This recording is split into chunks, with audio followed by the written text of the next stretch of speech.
ఏంటి ఏదో చెప్పాలన్నావు? ఇంట్లో చెప్పేశాను వినయ్.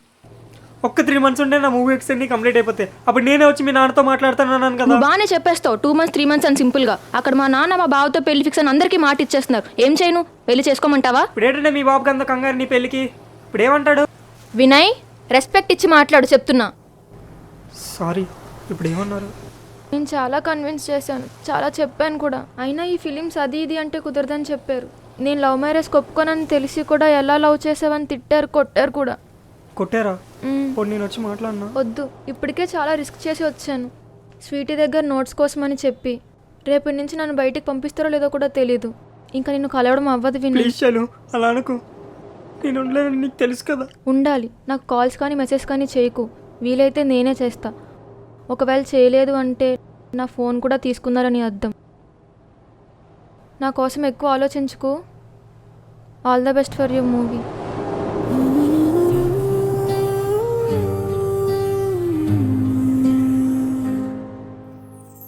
నీ మాటలే మధురం అనుకున్నా, నిశ్శబ్దమే మిగిలింది నాలోనా. నిన్ను మర్చిపోవాలనుకుంటే హృదయం నిన్నే పిలుస్తోంది మళ్ళీనా.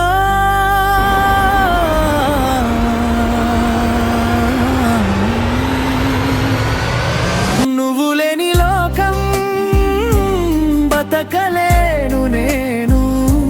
జ్ఞాపకాలలోనే బంధించబడ్డ నేను.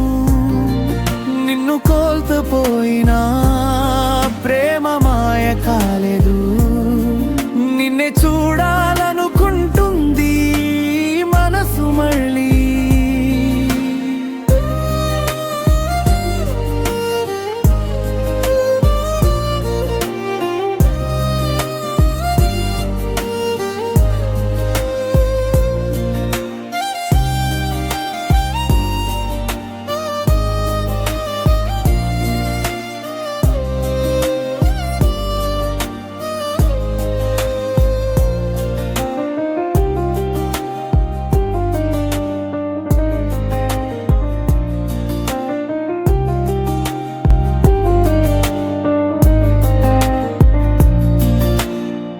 చుక్కలన్నీ నీ రూపం చూపుతాయి.